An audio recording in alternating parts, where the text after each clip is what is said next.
All right, we're ready to go. Let's do it. Okay. All right. Well, thank you everybody for joining us. As usual, a couple notes. We are recording, as Ben just said. Anybody who would like a copy of the webinar, we can distribute it to. Today we are talking about data and analytics and if your data moves the needle. As we go, if you have any questions, throw them in the chat like usual. I think we've got some repeat attendees. So we like the chat to be active and answer any questions or just have fun conversations as we go. But yeah, let's get started. Here's our agenda for today. I'm going to be trying to keep us on track. Anybody who's been here before knows that that can be a challenge. But we're going to be talking about how you should be using your data, learning from some past experiences and hearing some stories that our wonderful guest panelists and our hosts have. And then we're going to talk about how you should use your data to survive COVID. So how do you come out of this and how do you use that to survive? My name is Jake Toohey. I'm a senior digital consultant with Adage. I'm lucky to work with Ben and Joe on this. Joe's on our leadership team, oversees all of our strategy, design, and analytics offerings. And he comes and always delivers, so we're always happy to have him. Well, you know, that's why they call him the postman, because he always delivers. Exactly. Hi, everyone. I'm Ben Muscolino. I'm CEO of Breezio, AMS Geek, and AMS Jobs, and really excited to be here with the talented team over here with Adage co-hosting this, and really excited about our guest panelists today. Joe, would you like to introduce yourself? Hi, I'm Joe Bose. I am Vice President of Strategy and Design at Adage. Happy to be here. Excited about analytics and what we can share. And one of the best things about working with Ben on this series is we're able to pool our networks, bring in our all-star guests like our two co-hosts today who are kind enough to join us. And I will now let Dan and Julie introduce themselves. Sure, I'm glad I'm able to kind of rock the COVID beard that the three others have been having thus far too. So yeah, I'm Dan Hickey, Delcor consultant. I've been with Delcor for coming up on 2 years. But I've been in the association space for over 15 years and here in Chicago, where I have many different hats throughout the years. So, and data always seems to be a part of any of the engagements we work on. So glad to be invited today. Thanks, guys. Cool. All right. I'm Julie Shulo, CEO of Association Analytics. Data is our thing. I almost let go like a woohoo when the topic came up. But then I was like, okay, that's a little over the top. But that's kind of the way I feel about it. Our mission is to change the way associations do business by bringing data and analytics products and tools and technology to the market. So happy to be here and talk data this afternoon. And we are very happy to have both of you. So just to give you anybody who hasn't been here, a brief overview of Adage. We're a strategy, design, technology, and analytics firm in downtown Chicago. We have about 75 people. 87% of our clients are nonprofit organizations. So our real core competency is in web and content strategy, UX, UI, design, which Joe's team, which Joe oversees, and then CMS and e-commerce web development with complex integrations and analytics. Now, Ben, you can introduce Breezio, AMS Geek, AMS Jobs. No, I'll just touch on Breezio. If you Google me, you'll find the other companies. No, with Breezio, you know, I'm really excited about what we're doing. I just took over as CEO toward the end of last year, and we've got a really unique offering.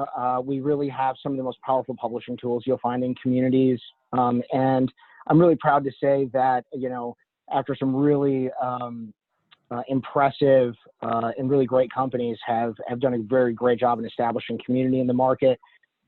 We are emerging as really the community alternative, and really excited for what we're doing at Breezio. And it's been a lot of fun, especially during COVID, to watch the different ways that people are using community during, you know, this actual disruption that's gone on around us, rather than the buzzword disruption that we've used over the years. And community, I think, has been a fun part of that. So happy to be here co-hosting. All right, and now Dan and Julie, you are up. Sure. Delcor has been in the association nonprofit space for 35 years, based out of Silver Spring, Maryland. As I mentioned, I'm here in Chicago. We have network and support services side of our business. We also do consulting to a number of strategy, virtual CIO, data governance, IT maturity assessments, vendor assessments, you name it. We kind of do it all. So, here to talk about data today. So we'll focus and talk a little bit about what we do from the data governance perspective too. Cool. I always forget that you're in Chicago. Yes. And everybody being remote and at home just brings the community even Yeah. closer together, which is Where are you awesome. again? That's right. Yeah. So Association Analytics, the big thing that we have going that most people know about and can benefit from is Acumen, which is our business intelligence platform built for associations. So when you think about all of your data scattered throughout your ecosystem, our platform brings that all together to provide you with insights to make data driven and data guided decisions that hopefully increase your revenue, diversify your revenue, and some of the things we're going to talk about today, which is really exciting. All right, thanks, Dan and Julie. And now it's Ben's time to shine with our first poll. All right. Clock's ticking.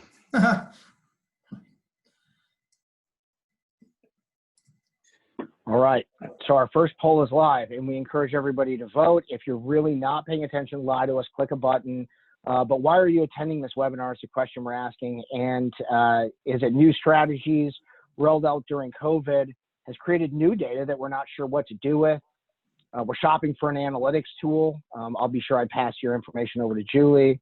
And so you're joining webinars with analytics providers because Dan Hickey and Julie Shulo agreed to class this thing up a little. Our business is moving faster than ever, and I want to be sure we're looking at ways to improve our use of data and data strategy, and that they've attended all the actual disruption webinars, and we are their favorite webinar series in the world. So that's a good reason to be here. I don't see any votes for that yet, but feel free. Not everybody's voted yet. I wasn't going to miss a webinar that included disruption and moving the needle in the same title. So if you're into buzzwords, which at least one person is, I'm really excited that you're here. Should have thrown pivot in there too. So, Oh, yeah, right. yeah, that's a miss. I dropped the ball on that. All right, so I'm going to end voting in 3, 2, 1, and let's take a look at the results together. So I'm happy to see that the majority of people voted just because Dan and Julie are here. So I think we can move on from this one. I put this in here though. I do think something to be really aware of is that we are generating new types of data. We're going to be talking about this a little bit more in the webinar, but I'm glad to see that the following really just came to see the two rockstar guest panelists. So enough feeding them. And it's not a bad thing. We're very happy to have you. No, not at all. Thanks for being here. Right. Happy to have the draw. So of the 3 topics we're going to talk about today, the first one was how are you using your data? And we've got a couple people here that can tell some great stories, have some great ideas. The first thing that we talked about when we were prepping for this was, and I think Julie, you might have been the one who brought it up, but like, what is the for-profit market doing? And how are they looking at analytics, how they're looking at data? And we had some good talking points about that. So I'll turn it over to you guys and let you kind of take it from there. So I guess I'll kick it off. I mean, I come from the for-profit world. I come from the Fortune 500 world. So it's always something that I'm looking at. I'm looking at the bigger ecosystem and how we can translate that into the association market to continue to grow our market, right? So there are certainly, fundamentally ways that people incorporate. The biggest challenge, I think, in the association space is we have a lot of data. We are data rich and sometimes insight poor. And a lot of times that's because we're strapped for resources. We're not given the proper tools and technology to do that. If you had infinite resources, you could absolutely get all of the answers you needed to all of the questions you need. But that's newer to this market within the past five years. So I don't know, Dan, if you have any thoughts on that too, but when I'm looking at it and I see the kind of the differences in what people are doing, it's very similar. We always look and focus on the differences between our market and the for-profit market, but I think we're catching up, certainly. But one of the big gaps is still aligning resources around the actual decision making. And one more thing I'll bring up, we did a study where we asked how many associations want to be making data-driven decisions. And this was pre-COVID. Now, a lot of that's even changed with the pandemic and everything happening and going on in the world. But pre-COVID, it was, I think 76% were like, yes, we're data focused. But when you started asking specifics about the actions and execution and tools, there was a gap. It was closer to 30 to 40% that were actually doing something about it, getting it into the culture and the people and the processes around decision making. So that's my take on it, and that's kind of a lot all in one. I know, Dan, you guys go in and do assessments and run data governance and can see some of what people have and what the gaps are and how that compares to the for-profit market as well. Well, some of the areas we see, you mentioned resources, that's definitely one of them in terms of, who at the end of the day is really responsible for making these decisions around data, who is involved for managing and owning the different kind of subsets of the organization's data. It always falls to like IT, and really IT wasn't really built for that. And so at the end of the day, that lack of ownership continues to be somewhat problematic, whereas I think in the for-profit, there's a greater emphasis in terms of role allocation towards actually managing and owning that, data decisions. The other thing that you see more in the for-profit, a lot of them are taking a harder look at their kind of product lines or the product portfolio. And in the membership space, you do have obviously your services and your services portfolio, but there seems to be, it's getting a little better, but a struggle to really make hard decisions on, I hate saying cutthroat, but really cutthroat decisions on what's working for you as an association and what's not. If it's not, get rid of it and get rid of it quickly. Some of these legacy services, you hear they're, board pet projects, but these things that kind of just linger around that really aren't benefiting the organization and making those really critical decisions on an annual basis of really what's working, what's not. And we're going to talk momentarily more about even the impact of COVID, but that's really forcing a lot of organizations. For example, if you look at your events, what sessions are most critical, what parts of your event are most absolutely critical to success, and, and really just lopping off the others that aren't. So yeah, again, it kind of comes off as a little more cutthroat, but I think, association space kind of needs to get there and just tighten their belt in terms of what's working and what's not, and using data to make those decisions. So how many people, if you throw it in the chat, can anybody see their profitability of all of their products and services? Because a lot of times what we find is if you look at your data ecosystem, your revenue lives over in your AMS and your expenses might not necessarily be tied to that, and they're living over in your financial accounting software. And so again, the challenge isn't necessarily you don't have the data, you do. Associations are very data rich. But how you can pull that together and leverage it might be a challenge that's specific to this market. That's interesting point, Julie, because the AMSs are across the board AR only, right? And right. So it's the way that they're all architected. It's accepted to the market, but it forces that silo that I think a lot of people, they export batch summaries. They've got the details in the AMS. Typically, they export batch summaries and reconcile that with their books, and that's okay from an accounting practice perspective. But what insights are you getting from that? Absolutely none. And so that is potentially one of the most glaring silos because AMSs are AR only. So that's a really good, right on the nose thing to bring up. I think it's great. One other thing I just add quickly on, again, the for-profit, again, not to make complete generalizations, but I think, there's still a heavy dependence on, we're talking about AMS, AMS for your reporting, and AMSs don't really provide analytics. There's a difference, right? And so I still think that there's right. heavy reliance on just the sole reporting from your AMS as kind of being sufficient as what you're using to make data decisions versus there is a greater reliance on Tableau, Click, Power BI, just other tools that you're seeing more in the for-profit that I think are becoming much more ingrained in just in terms of the business operation versus it's still kind of behind the curve on the association side with that reliance on the AMS. It's interesting. I think all three of your organizations have done a really good job educating the market on that, actually, because there is a big education that's happening on the difference between reporting and analytics, and that dialogue is far from over. There's a huge education that's happening. So yeah, you're right about that, Dan.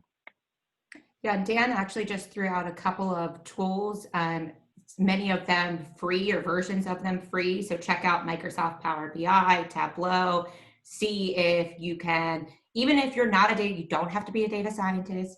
There is YouTube that can teach you almost anything. Go out there, check it out, see if you can bring some of this together. And honestly, I've seen people grow their careers by focusing on data and analytics and being the person that can provide insights to their leadership team and then do that themselves on leadership teams. So it is a great skill set to have, and you don't have to have an education in it in order to dive in.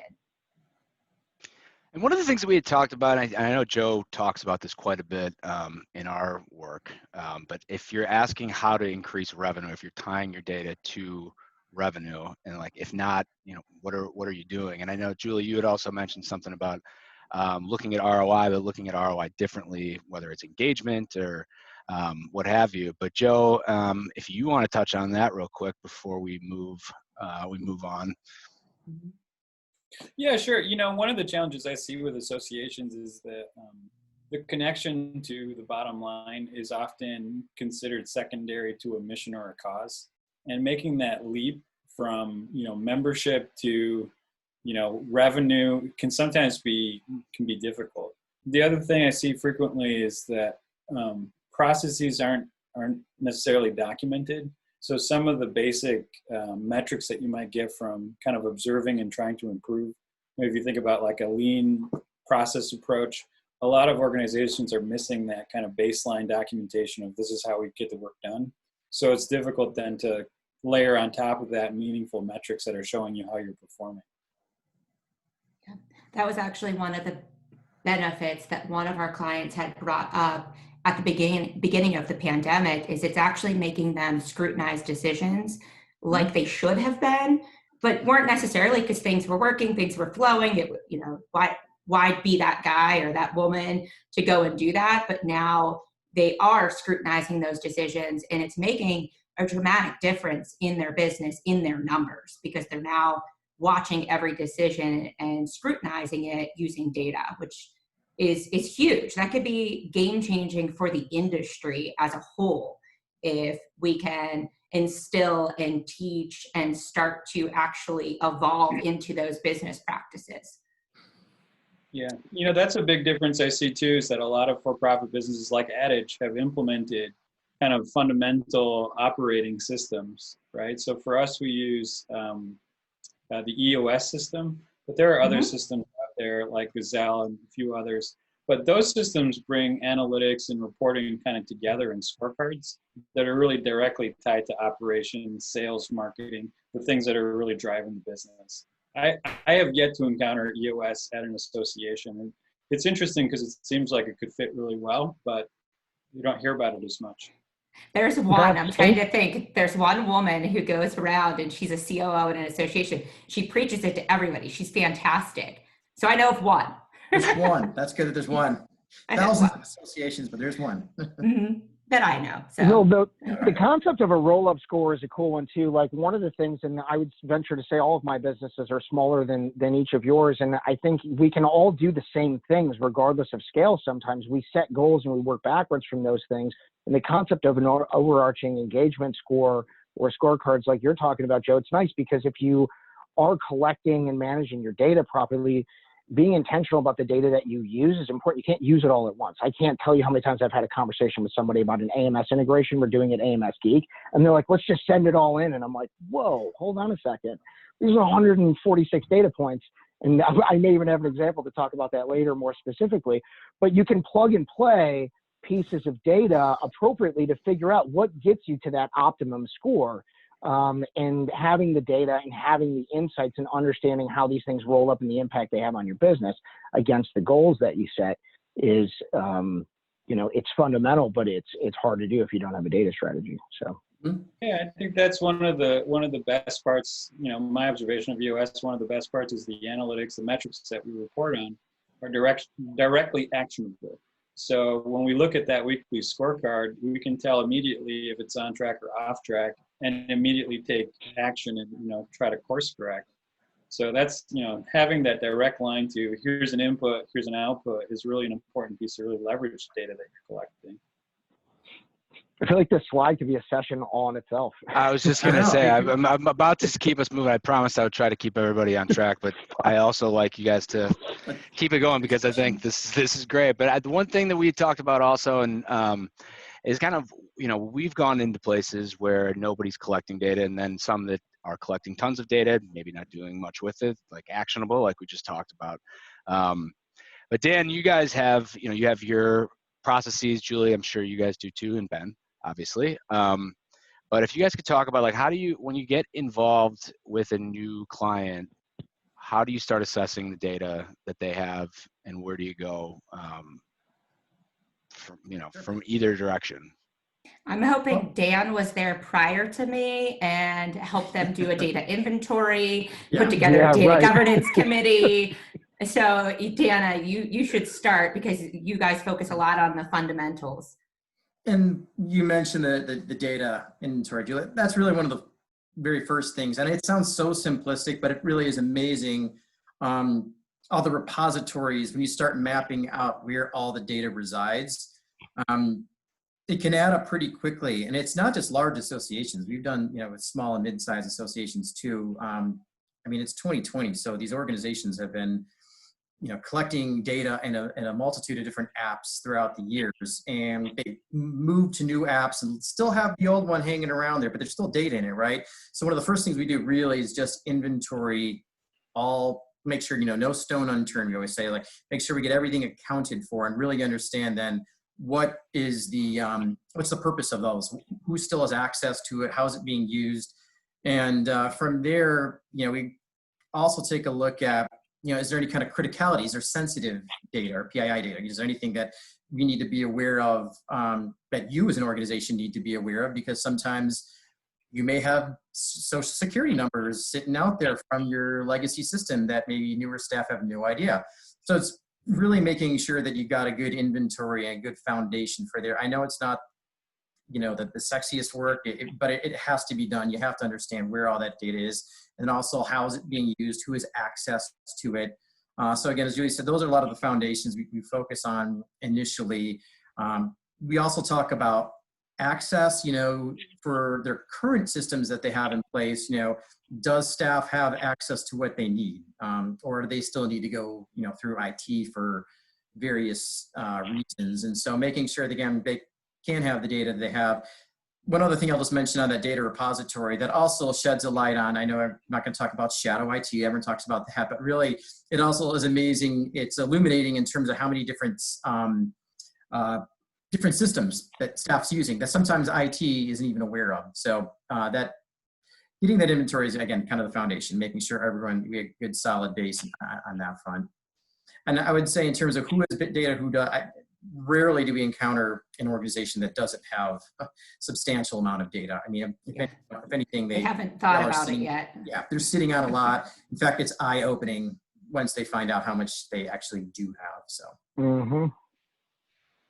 Yeah, we'll go in and people will say, well, all of our data is in our AMS. And then when we actually sit down and start to look at all of the data pieces that you really need to truly get a 360 view of your members and non-members and of your business, it ends up being closer to 10. If you really list every data source, like, you could get to 40 when you think about, like, Sally's spreadsheet over here. And that's something everybody could do on their own as well. Like, I popped, it's called the Ultimate Guide for Data Governance for Associations, but really it just gives you the fundamental pieces and artifacts of data governance. That way, if you want to take a stab at it, you can. My advice would be put a small working committee together when you have a meeting on the books. You're likely to do it rather than, say at the beginning of the year, yes, we're going to do this. And at the end of the year, be like, all right, we're going to do that next year. So that's just some of the little tricks and tips that might help. But, certainly having those key artifacts, I think that goes back to Joe's point at the beginning as well of, a lot of times we have great processes at associations, but they're not documented. And so therefore it gets lost in translation, it gets lost with staff turnover, and you lose all of that efficiency and effectiveness that you could have. And then certainly when going to KPIs and metrics, if you're not looking at those things, how do you expect data to move the needle if you don't have a needle? You have the data, Right. I'm telling you, but if you don't have the needle, like, how are you expecting to move it? There's a measurement there, right? Right. It's amazing still how much data is getting, or how much organizations are still relying on Excel, even Oh, Access. yeah. Yeah, Access even, which I thought was no longer with us, but Access is still, Microsoft Access is still out there. Mm-hmm. Jake, you want me to talk? I could talk through these a little bit more if you. You can, I yeah, can that's do why it. it's there. I love- Talk through it, because then I love Julie's this. up. Julie's up next. Good deal. Awesome. So, Ben? No, go ahead, Dan. You're good. So what we do with it, so what we do, we have our IT maturity model assessment. So when we go in, there's 4 quadrants that we look at. One of them being data, and really the data is the how you collect data, how do you store data, how do you use data, anything again really around data. I'll focus most on that one. The other, we look at your digital maturity, your management, again, how do you plan and budget for technology, and then your infrastructure. But we're here today to talk about data, so I'll focus on that one. So really on the data front, we're really trying to get a sense of collectively as an organization, again, how are you using data? It's always very interesting because it can be very siloed. You may have a membership department that's light years ahead of maybe your chapter department. Marketing tends to be usually in the leading, a little bit more in the leading edge of how they're actually using it, incorporating, especially with all the social media data, Google Tag Manager, Google Analytics, things like that. But it really is, it's interesting too, because rarely do organizations go through this exercise. And so it's completely different, how your finance department uses data versus your marketing is very different. And really, and that's okay to an extent, but really you should have kind of a collective focus and approach to how you as an organization are using that data. And so we have these 4 different levels of maturity, and full candidness, most are in that restrictive to functional state. There's very few that have gotten to the effective state or quadrant where we want them to be, but it's something to aspire to. And so that's something to help them kind of say, okay, here's where you're at today, and here's where ideally you could be tomorrow moving forward if you focus on these areas. So we I talked about actually what. use this Go ahead. infographic. I just want to say something really quick, just because I think it's important. I use this infographic from Delcor in a presentation I did to the PD directors of all the ASBOs last week. And it was interesting because some people feel like they're at a 3 or a 4 as an organization. And we started to have this discussion about the fact that we're in this tinker phase in our businesses, and we've got associations trying and using new tools all of the time. And so I pulled this up and I said, look, nobody does this better than Delcor, but as you guys are tinkering with new tools, and we're in this phase of the business where we're experimenting and doing a better job, I think, than we ever had from what I've seen from my customers. Think about some of the systems very intentionally about these phases as well. Maybe strip out some of the details. And I would welcome any of you to poke a hole in this or looked at this more objectively. But like, think of these new tools in these quadrants as well. Like, get these things working and keep them restrictive, and then make them functional, and then decide, is this a COVID utility, or is this something that we're going to move from into the effective and the innovative part of our system of systems that we have?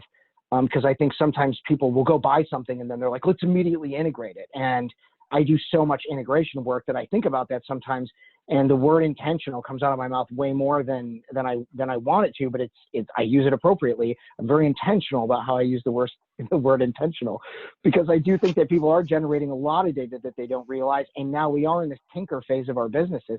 And so this IT maturity model, to me, reminds us to be responsible around the tools that we're using and be responsible about how we move that data into the overarching data strategy that we have with our ecosystem of systems that we have put together. That's awesome. And I love the word intentional. I completely agree. It's a perfect word for that, because a lot of times we see as kind of the data sources or application portfolio expands. And let's be honest, I mean, right now, anyone join marketing or any department, not to keep, not pick on them, but any department, you can go and procure your own app, right? And start doing your own thing outside of, kind of the IT governance. But what we've seen with that is, yes, there are a number of growing data repositories, but there's not like an intentionality behind it, right? It's just kind of organically throughout the last 10 plus years as, has staff have been able to kind of procure and access their own applications and, tools. But yeah, I like the word intentional, because it doesn't happen that way very often. It's just kind of organic. And then next thing you know, you've got this big, kind of mess of data all over the place, and no one really at the end of the day understands where it's at and how it's, how it's being collected. Yeah. Right. And that's, so even thinking about just data maturity, we're obviously very focused on data analytics maturity. We have a model you could score yourself, but I think too, thinking about what Dan's talking about, you could be very mature in even your data and analytics, but your overall IT structure and model may not be. And so thinking about that on a broader scope, obviously we're here today to talk about data and data maturity, but what the Delcor model does so nicely is fit all of those components. You truly have an overview of your entire IT maturity, which is critical and often overlooked by organizations, and you guys do an amazing job at. Well, thank you, Julie. Yeah. Well, we're talking about, I know, Julie, you said you think 4 to 10% of an association's data will live in their AMS. I've actually, Joe, I think I've heard you say 2% in some cases, or that was at least what you were opining. But since data can come from so many different places, I will now move to some of the stuff that that Acumen does, and let Julie kind of talk through some of the cool things that I've seen the platform, and there's just a ton of amazing things that you can do with it. But I will turn the floor over to you to kind of walk through some of the cool things that you wanted to highlight. Yeah, and I think some of the important takeaways here are focus on some of the KPIs and the metrics that are in here, and you can do some of this yourself too. And so if you're thinking about where do I start, what should I be measuring, that's a common question. We've been doing this for a long time, and what we realized, we were doing custom jobs where we were going around and doing this for individual associations, and then realized, being the data people we are, everybody's asking for the same stuff in membership, in events, in sales and orders. And so I'll show you some of this, and then we build a model to bring it all together in engagement. And so yes, there are many platforms that have engagement scoring and how do you measure engagement. What we want to get to is overall, like all of your data sources, and truly looking at that holistically. So you'll see here, and I don't know how well you could see this, at the top there are some KPIs, and some of this is best practice in putting together dashboards and visualizations in general. So if it's something you're tinkering with, not tanker, I saw that comment, on your own, this could be a great way to go about how you're putting things together. You want to have some key performance indicators, some metrics at the top. Don't even focus too much. I've seen so many people, and I'm sure, Dan, you've seen it too, spin their wheels on exactly what those should be. Pick something and start, and keep them the same, because the importance is the change in those metrics that happen over time based on the actions you take. So here are some other, over on the left-hand side, you'll see you want to have some weights associated to different activities that are important. First thing you need to do is find out where all your data is coming from, and consider both transactional and structured data as well as unstructured data. So a lot of times when people think about analytics and data, they think about the traditional things that they find in their AMS, which are largely transactional. So you also need to be thinking about, and I argue probably more important and becoming more and more important, the actions and behaviors that your members and non-members are taking and what they're talking about in real time. Like, are you listening to your members and non-members? So looking at their web activity real time, looking at what they're saying in their community real time. That is vital information and critical information that you likely have. Are you leveraging it? Are you turning that into insights? So here you can go through whether you're a member organization or you have organizational membership. Either way, you can have an engagement score that is holistic. We recommend 0 to 100. That way you don't have a score, like Ben doesn't have a score of 562. What does that even mean? And Right. you can adjust the weights. So don't be, my advice is to start with something, keep it consistent, and then have something that's real time that you're looking at on a consistent basis to see if those actions are moving the needle or not. So that's engagement, in that everybody's always talking about engagement. We've been talking about it for a long time. Sales and orders, so that's the one that we touched on in the beginning. So when you think about your products and services, that's all this is. And are your products and services profitable? What's growing? What's not growing? Those are all trends in history over time that you could and should be watching. But I would say now more than ever, people have a large focus on this. And one of our clients actually looking at this was even pre-COVID, started to take a look at content. And we've seen a shift to this as well in programs and products and services. And how do we monetize that? People talk about monetizing data that they have. People talk about monetizing content. But you truly need to have an overview of your products and services and have an understanding real time of what those trends are, what's trending up, what's trending down. And maybe you have that gut feeling. A lot of people have that instinct of knowing what's working and what's not working. But when you have it all down in front of you, it allows you to have the data confidence to come up with an action plan and then know if that plan's working. Right? Again, I suggest putting together even a small, whether you do it in your leadership teams or a small committee that's cross-functional, putting together, some people call it a MarTech team, whatever it may be, where you're taking a look at your key performance indicators and your metrics on a regular basis. You are coming up with an action plan to support those. Like, what are we going to do over the next month to try to move that needle? And then you meet again and you start by looking at your KPIs and your dashboard. So some of the key ones here that people are always looking at are sales this year. You want to put it against budget. You want to put it against how you were doing last year at this time. These numbers will be skewed based on the pandemic, but that's okay because you know how you're trending and you know how to justify that and diversify from that. What else we got, Jake? You got membership overview next. I said I was going to keep us on track, and we always knew that we were going to go. We were going to go over. Right?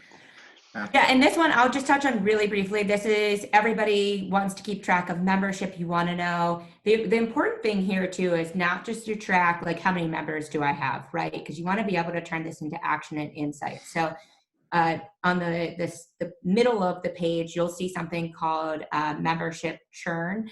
So you can actually see, do I have a retention issue? Do I have a recruitment issue? Am I really good in one of those areas? Break that down by demographics and geography. That's really easy data to pull in and start to look at.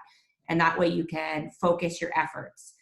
Again, it comes down to resources. If you had all the time in the day and all the money in the day, in the world, I should say, you can make all of these things happen. But what's really important in the for-profit and in the association world is pointing that on where it's going to make a difference. And by using your data and having real-time data, you can start to point your efforts to where you could actually make impact on your business and your association. And retention, of course, a big one too. Yeah. I want to point something out here too, because it was a slide back and we don't have to go back, but weighting is one of those really important things. So I've spoken at several AMS conferences about this. And now that I'm working in Breezio and seeing different types of data, because in the past, not all the community data would come into the AMS, and I'm seeing how people are being intentional about that. But as it relates to weighting data and some of the kind of previous talks I've given about to Julie's point, just get started with some of these things. Once you have some of these KPIs set up and you're starting to measure some of these things, you'll adjust the weighting. And you don't have to wait until you feel like you have it right. I feel like people get analysis paralysis around putting weighting. How important is this to our engagement score on this? It doesn't matter. Set it. And then if you feel like it's off, you can reset it. And a lot of times you can reset the date. And this was one of the things that some of the AMSs do well, and I know that you can do in these analytics platforms, is you can set a weighting on something and think that this is really important to this factor. Come to find out it shouldn't be weighted the way it is, and then kind of go backwards and say, we set that weight wrong. Let's take a look at the last 2 years with the weighting readjusted to this. And so to Julie's point about getting into this, I look at all this, and a lot of times it's something as simple as weighting, and people are like, but these aren't going to be right if we don't get some of those details right along the way. And just set them and go, and you're going to see, if you're able to reach those goals, how active were they in community? How much traffic did we get from this kind of member to our website? And then take some of this and adjust the weighting against some of them later. Sorry, I've been holding on to that. I wanted to make sure that, but I point that out because I feel like people do get analysis paralysis when they look at some of this, and it's so easy to slide the weight back and forth once you get all of your data set up in some of these systems. Yeah, and that's huge. That can make a huge difference. So one of our medical societies looking at this and figuring out how to diversify revenue launched a new revenue stream really around institutional content, and were able to bring in $1 million in the first year.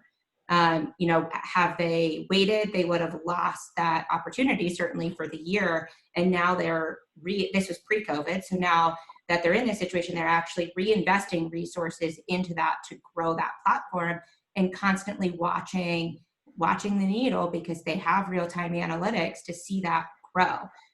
We're constantly thinking about how do we diversify revenue. You have to know what your revenue looks like and what the trends are in some sort of real-time fashion or near real-time fashion in order to be nimble and make those decisions. Julie, you also mentioned a few times the word action or actionable, which I love because it's true. Because I've sat in meetings, either before I joined Delcor, since I've been with Delcor with clients, where you can look at these graphics and they're nice and all, but unless you're doing something with them, you got to do something, right? If you see something trending as an organization, you have to kind of act on it. Otherwise, you're looking at it. And I might be stealing some of the thunder, Jake. I know we're going to talk about at some point about things in the past that haven't worked. And I've seen that where it's like everyone they look at some of these numbers and like, oh, that's good, that's nice now, but they're not really doing anything with it. And so being able to, as an organization, make sure that you have, the foresight to act on this in some capacity, do something with it. You're seeing that, retention's lacking or, maybe not getting where or at the positive, you see numbers that are going up and maybe you didn't anticipate, look into why that's happening. Why is that happening? So that's good. Because again, you just have to be able to make sure that you're doing something with the data, not kind of waste of time. So next slide. And that was the why are you asking why? And Dan just touched on that. And we've talked about a lot of the things that, we had talked in our preparation sessions, but Ben, why don't we do a quick 30-second poll on this? You can do your countdown. You got it, boss. Probably. All right. This one's a quick one too. How has COVID-19 impacted your organization's use of data? Significantly, somewhat, not at all, or decreased? So if you're getting a water across the room, run back to your computer. Let's get a vote in. Let's see what people are thinking about this. And it's interesting, significantly, whereas we're revisiting core business processes and revenue, we're starting to revisit areas where that most impact the business, which is winning by a landslide here. And not at all, our association data usage hasn't changed. And I find that an interesting and honest answer, so I appreciate that. All right, so we're going to shut that down in 2 seconds. 1, thanks for voting. And let's go ahead and share the results. I mean, 83% of the people that voted said somewhat. Dan, what do you think this means, or Joe? Well, I'm glad to see that. I'm glad to actually see that number is as high, because I know we talked in advance of where we could land, because a lot of organizations, associations in the last few months after COVID hit, don't have the, some of we've talked to say they don't have the time or bandwidth resources. So I'm glad to see that they're doing something with it, even if it's focused. And we always say, you got to do something, when you're working with your data, do something. Something's better than nothing. So the fact that some of these organizations are still leveraging it, and I could argue, and I'd love to hear Joe's perspective too, but like, I almost feel like now more than ever is most important to be using your data to make educated decisions on how you proceed from here on out. Great. I'm going to pull these Sorry. results down. Thanks, guys. Yeah. I think we're about, so lessons learned piece, I really wanted to get to this. I really liked when we were talking about, sorry if you can hear a crying baby in the background. That data and analytics are not a luxury item, and sometimes in the association industry that they are treated as one. So I really like what you guys had to say about this. So if you could say it again, that would be great. I'll just start out by saying not only do I agree, but I feel like when people have a data strategy in place, what we do over at Breezio becomes so much more valuable, because otherwise, yeah, we've got this amazing community tool with publishing tools and metrics and all these data points being created. But to the point about the AMS where Joe's saying that only 2% of their data is in there, I want them to be able to see the impact of community data against all of the other data, because I don't have insight to the rest of that. Mm-hmm. So what we see, again, there just seems to be a gap sometimes in terms of understanding, one of our, we talked before about even ROI in terms of like how is an organization or how's an association using data.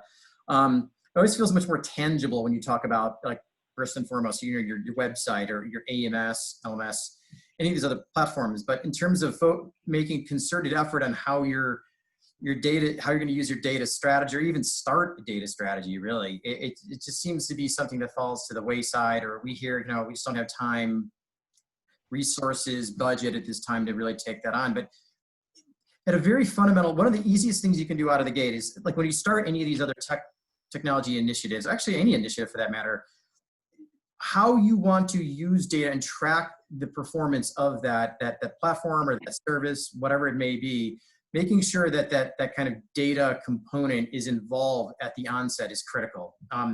Because we always hear after the fact that, month, 3 months, 6 months after, something's launched, then they want to find out, well, how is this working? How, we want to get some data and analytics on it. And it's not that it's too late, but it's not intentional. Again, it's kind of very reactive. So again, just being proactive at the onset of any engagement and making sure you're really thinking through, how do you want to collect and extract the data from, again, whatever it is, an app or a tool, whatever it may be. Just thinking that through at the onset is one of the most simple things that, an organization can do moving forward. Yeah, I always say it's 2020. Data makes the world go round. If you think about what you do in your personal life, how you purchase things, how you want to be marketed to, it is all data driven. Why do you think your members and non-members are any different than that? You have the data. The data is an asset that is gold. Like, you're sitting on gold. You need to bring it to life, because it means nothing if it's hiding away in your basement. And so if you can bring it to some sort of dashboard analytics, bring it together so you could start to make decisions. And I know that sounds like a lot, and it can be, but it pays off forever. I mean, once you have that and you change your culture and you change your processes, you can now truly become a data-driven organization to make decisions that are going to drive your revenue, that are going to save your resources, your expense, your staff time. And yes, ROI used to be like a dirty, ugly word. Profitability used to be a dirty, ugly word. But listen, if you have more of it, that is more that you have to empower your mission, to have a further reach, to have a further impact in your industry or your mission, whatever that may be.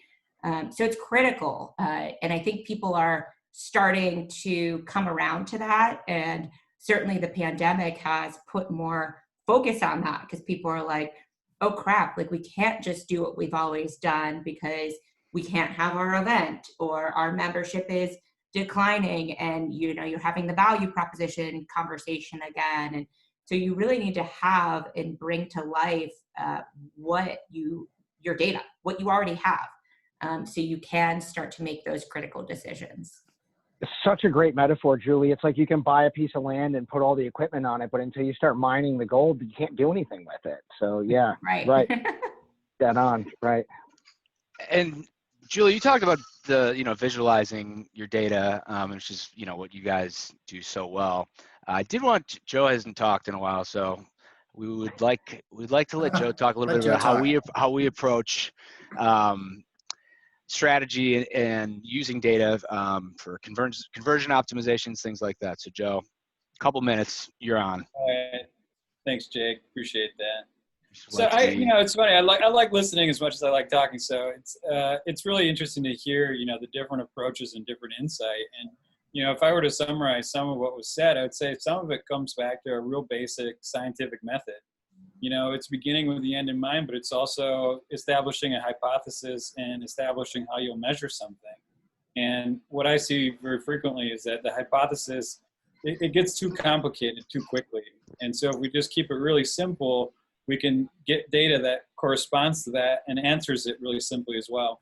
Our platform, Adage Optimize, is really focused on, connecting really tangible, observable events with dashboards and analytics. And so, for example, we can real-time observe people, on our website or one of your websites, and we can see what they're clicking on. We can see what they're scrolling to. We can see what pages they navigated to and where they exited. And when you combine that with like a Google Analytics type data, you get the trends, but really to dig in and see like, why did someone leave this page? That's what our tool does. It also really helps with the customer engagement component. So for example, live chat or feedback loops like surveys. We can put a survey on the website that literally asks a member, did you find what you were looking for? And that kind of data is super actionable because literally they'll tell you. They'll say, I didn't find what I was looking for. And of course, in our tool, you can have a follow-up question that says, well, what were you looking for? Maybe you asked for a contact and I can follow up with you. Directly actionable data coming out of this platform. The same with the form analytics. So an aspect of the platform is form analytics, where I can literally look at the form and say, hey, people are abandoning this form on the date of birth entry. And what I can do then is look into it and say, why did they abandon it? Well, maybe the UX of the data form was not where it needed to be. And that's the kind of analytics, it's directly actionable, directly observable. And I'm going to have to take a break here, Jake, because I have a little visitor. He came back. No problem. I was going to say that I do want to talk about how your recommendations for how to use data post-COVID. And I think we've talked about many of the things that I'm just going to skip over. Sorry, Ben, there's a couple of polls that we're going to have to Not jump making past. it to the polls. It's all good. But there was three main things. I'm sorry, I got that going on. But using data to if you have to cut costs, which is something a lot of people have to do, but looking at high impact, low cost, and using your data to figure that out, forecasting, and then also to look at things like member benefits. Like some places have 40 member benefits. Maybe it's more important to look at which ones are being used the most or are the most important to members. And you can use your data to check into that and make decisions about different programs and services you have. So I'll turn it over to you guys to talk more about that. I think that, from a benefits perspective, I think everybody's having that conversation right now. And I don't think it's, rightfully so, I think a lot of associations and nonprofits are sentimental about the benefits that they offer. They rolled out these programs for a reason, but they're readjusting the resources that they're giving some of them. And I think it's really important that they're using data to do some of that. Yeah, Go on, Julie. I was just going to say, one of the really critical ways I've seen people get really excited about data. Everybody's been talking about virtual events. People now have data from their virtual events. And we have two really interesting data points. One was 60% of their registrants. First of all, it was the biggest conference they ever had. 60% of their registrants were new to their entire ecosystem. And the other one was actually more than 70% new to their entire ecosystem. So immediately we start talking about, okay, So what does the optimal mix look like between virtual and in-person, and who are those individuals, and how do I market to them differently? And that can all be determined by data. And so really exciting that people now have this new data and have this new reach and new opportunity to really adjust their events programming in the future post-COVID. Julie, I'm glad you brought that up because, we've been working with clients on, the virtual event technology strategy, and the data component is something, again, I talked about earlier about being intentional at the onset of an engagement, thinking about data, how are you going to use the data? And that's an area I think our clients are really excited about, is that they didn't really have, there was, Beacon data that you can have, for in-person on-site events, but having this wealth of data now in your platform, because the reality is, even moving forward, I think many associations are going to go to more of a hybrid route, and not to steer this whole conversation into virtual events, but yeah, having that data within that platform, it's a great thing, because I'm seeing a lot of our clients are seeing, you're right, a larger amount of engagement and attendees that are now going to some of these virtual events they hadn't seen before. So again, it's just that focus on how you can leverage that data and being intentional about it. Well, and the conversations that I had with the ASBOs last week that I was talking about earlier is we were talking about this hybrid event model where they've almost uncovered this new revenue stream that they didn't know there was a demand for. And so once things normalize for an on-site, for the world of on-sites, which I love, most popular guy in the room. Events, we know Ben. Nobody does it like Ben. Julie told me I had a 562 engagement score out of 100. I agree with that. But the fact is, I think we're uncovering revenue models that can sustain, because we're serving an audience that weren't going to show up at some of these in-person events anyway. And I think it's been so fun to watch, and I think it's going to help some of these nonprofits grow. Yeah. So Ben, you promised Blue Ocean. That's Blue Ocean strategy right there. That's finding uncontested space with lower cost. You found it. If you don't know what I'm talking about, go watch my video on LinkedIn. Thanks, Joe.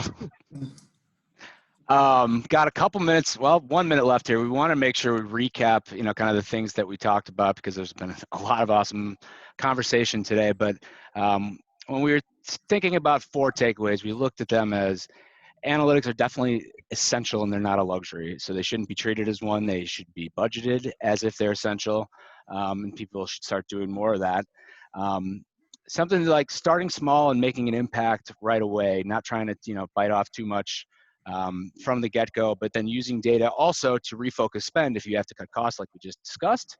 And then analyze your data to forecast, because you're going to have to do that, and there's no better way to do that than with the data that you have available to you. So unfortunately, there's not a lot of time left for discussion. We had a good discussion. We did have a good discussion. We should just have this as the slide for the whole time. Take 2 questions. I'll send something like this out to everybody that attended and ask their opinions on what we should talk about next time. But for everybody that's left, we do want Dan and Julie to be able to be contacted by you. So if you have the LinkedIn app, sorry, I'm going through this pretty quickly, but if you go to the right next to the search bar, there's a QR code. We're going to pop up their QR codes in a second here, and you can use that to contact them. So next thing we're thinking about doing, or we're hoping to do, is try to get some of our guests back and do kind of an all-star reunion. And then we're kind of thinking about some different things, and we'd love to hear if you have some ideas for topics for the webinar. So with that, at 4 p.m., please contact Julie. Please contact Dan. I'll leave this up here for a minute. Anybody that wants to stick around can also get access to Ben, mine, and Joe's LinkedIn information. But obviously, we'd love to talk to anybody about any of the things we talked about today. So, whew. All right. Thank you, everybody, for joining us. Out. Way to keep us on track. The post fan's got nothing on you, Jake. You delivered today. Yeah. Smooth landing. Well, 401. We still got 10 people left. So if there's anybody that wants to talk to or has any other questions to throw in, I don't know. Much classier than normal. Thank you, Dave. Yeah, thanks for pointing that out, Cynthia. Much appreciated. But thank you guys, Dan. Thank you, Julie, for joining us. We really appreciate it. Yeah, absolutely. Thank you. So thanks, everybody. And we will see you in a couple weeks. Have a safe and happy 4th of July holiday, and hopefully we'll see you next time. Absolutely. Awesome. Cheers. Yes, thank you. This is great. Thanks. guys. Bye, everyone.